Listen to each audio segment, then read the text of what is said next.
the Chicago Sky win their second preseason game in quite a definite fashion, right? We're going to talk about that game, break it all down, what went into the ins and outs, injury that may have been suffered in that game as well. And I'm going to break down comments from Diana Taurasi and Delle about the super team era in the WNBA. We're going to get into all that and more right after this. Welcome to Chicago Sky Central, and here's your host, Haize. What's going on, Sky and WNBA fans? Right off the top, if you want to follow me, you can do so at CEO Haize, at CEO Haize. If you want to follow the show, you can do so at Shy Sky Pod on every social media platform. But let's go ahead and get into the content today. So, as we know, right now, we are heading into another super team era of the WNBA. Right now, the New York Liberty and the Las Vegas Aces, most people have pegged to be the teams to go to the WNBA Finals. Matter of fact, when you look at it, the Aces and the Liberty dominate the odds so much so that New York has a plus 100 odds and Las Vegas have a plus 110 odds to win the title. They are the odds-on favorite. But we have some veterans across the WNBA that want to fight back against that a little bit with that. When Diana Taurasi was asked if the super teams now put more pressure on her team to perform, she says this: I put pressure on this team every day to come in and be its best. The one thing that I have learned is that you can't control the narrative. She also goes on to say this: I think it's going to be one of the most competitive seasons we've had in a long time. Now, Delle as well, with the Washington Mystics, had this to say: there are some teams, some people that would think just fast forward to the end of the season and let those teams compete for the championship.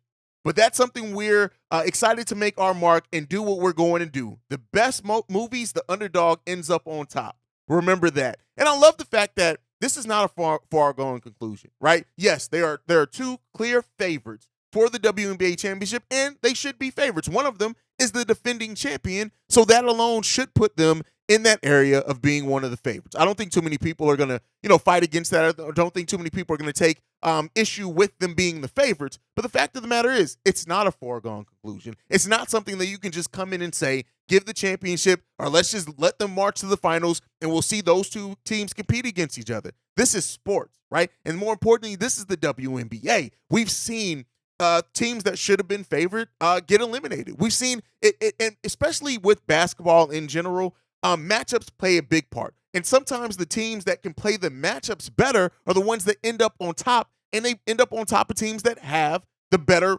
quote-unquote, overall talent. It's going to be an interesting season in the WNBA. And I do think, as I've said before, the super teams are going to put more eyes on the WNBA. When you pair that with what happened in the women's NCAA tournament, women's basketball has a lot of new eyes and fresh eyes on it. That was part of my issue with these preseason games not being televised as they should be, as almost any other sport would do, at least on your own website or on League Pass. I'm not going to get down that rabbit hole again, but I like that the players, and they should, and they were never going to, aren't getting down on themselves, aren't thinking that as a far-going conclusion. Usually when we see super teams form, it does start kind of an arms race, but it also puts more emphasis on how well coached your team is, the balance between your team, right? And not just because, listen, at the end of the day, there's only so many points you can score. And yes, defense, scoring points, but there are going to be teams that are going to be locked in and playing great defense themselves outside of just the Las Vegas Aces and the New York Liberty.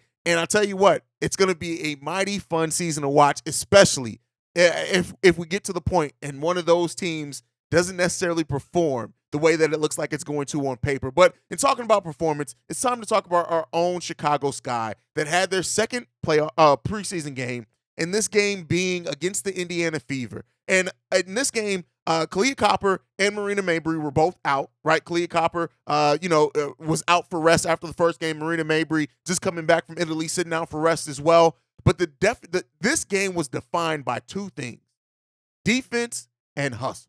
That's what this game was defined by.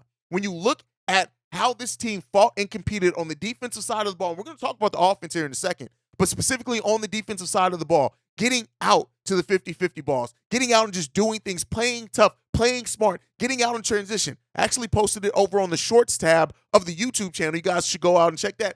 The Sky had a beautiful transition fast break bucket in which 3 players out of the 5 touched the ball, and it was a beautiful brand of basketball. And that's what you want to see from this team. And this team that has so much change, so much turnover on the roster this season. To be able to bring in and give that level of defense and hustle, yes, it's preseason. There's not a lot to take away from it except play styles, right? Except how this team performs in that sense. Is it going to be the same way? Are you going to see the same, shot output and things like that? No. But the way that this team hustled, that is absolutely you hope to see be a defining factor of this team going forward into the season. This team played with their hearts. And that is something that as Chicago sports fans, that's what we appreciate more than anything. It's teams that play with heart. And if you give that heart, the sky's the limit. The city of Chicago will ride with you if you just play with heart. And it was good to see the Sky in front of a home crowd of season ticket holders give that level of effort. That's what was needed from the Chicago Sky in this game. And it was great to see when you look at kind of how everything shook out, right, in this game. You had four of our starters scoring double digits. When you look at Izzy Harrison going 5 of 9 from the field, hitting another three-pointer, 15 points, 3 rebounds, 2 assists, 2 steals, all from Izzy Harrison, having a plus-minus of plus 27 in this game. Then you look at Dana Evans, her second chance starting. She plays 23 minutes. She goes 5 of 9 from the field, 2 assists, 1 steal, only 1 turnover. The Sky doing a good job at limiting turnovers in the second game. 12 points from her. Courtney Williams also chips in 12 points. Rebecca Gardner, who was inserted into that starting lineup with Kalia Copper being out, scores 13 points of 5 of 7 shooting, 7 rebounds from her as well, 1 assist, 4 steals. Her and Courtney Williams both with 4 steals in this game, a game in which the Chicago Sky overall had 14 steals in this game. That's how you want to see this team play. They go 30 of 60 from the field, perfect 50%, 10 of 16 from three-point range for 62% shooting from three-point range. That is how you want to see this team play, right? That is executing. That is taking care of the ball. That is the things that this team is going to be able to do night in and night out. And that balance scoring, when you have a team that can score with the level of balance that the Sky have or could potentially have if everything works out this way, I'm telling you what, it's going to be a fun season for the Chicago Sky, I feel. And I love seeing what effort we got from the starters in this game. When you look at Elena Smith as well, still trying to carve out her role. 3 for 12 from the field with 9 points, but she also chips in 6 rebounds in this 3 assists, 1 steal, 1 block, only 1 turnover from her as well. Morgan Birch as well, having another good game off the bench. She only takes 4 shots, hits 2 of those for 7 points, but performs overall pretty good as well. Listen, this Sky team is starting to restore faith. And yes, it's just preseason. You don't want to look at preseason and try to extrapolate too much from it, but there's enough to sit there and say and look at the play style. Look at how the players are playing together. Look at how they're fitting together. That's what you want to look at in preseason from a team, and we're seeing that from the Chicago Sky in a major way. The defense came to play in that last game, and we went from sending the Dallas Wings in our first preseason game to the free throw line 32 times to the Fever only 15 times, limiting our fouls, taking better execution of the ball, right? That is what we did. Against the Wings, only 6 steals. We had 14 against the Fever. We shot 62% from three-point range in this game, way up from what we shot, only making, I think, 4 three-pointers in that first preseason game. This team is still filling their way out. They're still trying to figure out how they're going to play. Courtney Williams said in this game, our identity is going to have to be those hustle plays, those 50-50 balls. They don't believe in us right now, but it's all good. We're going to keep that chip on our shoulder. That is how we like our Chicago teams to perform. That is the mindset we like for them to have. Now, everything wasn't all sunshine and rainbows in this game. Elizabeth Williams, our projected starting center, went down in that game. She signed a 2-year deal with us, but she went down in this game. She did not return to the bench at all in the game. She hit her head hard about 8 minutes with remaining in that first quarter. She's supposed to be evaluated for a concussion. So, she may go into concussion protocol. She may miss. I don't know how many preseason games we have left, but I wouldn't be surprised if maybe she doesn't play the rest of the preseason. Veteran player there. You expect her to be able to, hit the ground running. She knows her role. She knows what she needs to come in and do for this team. But hey, that's what everything shapes up to be. Right now, we still have 2.